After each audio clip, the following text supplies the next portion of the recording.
Hello అండి, ఈవెంట్కి వచ్చాం కదా. సో ఇదన్నమాట, మాకు ఫుడ్ కూడా అరేంజ్ చేశారనమాట.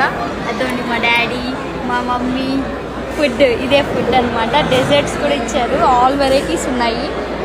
ఫ్యామిలీ అందరం వచ్చామన్నమాట ఈవెంట్కి. ఫ్యామిలీ అందరం వచ్చాము. Thank you for watching. Have a nice day. Bye. Please follow my Instagram. Bye. తిన్నాక మళ్ళీ మాట్లాడుకుందాం. Bye bye.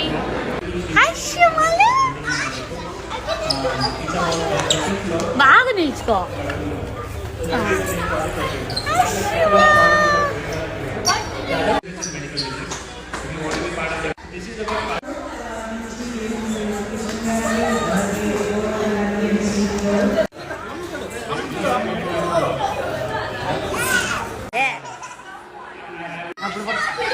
ఏడొస్తానే ఉంది, ఏం చేసేది చెప్పు. ఆఫ్ మాన్.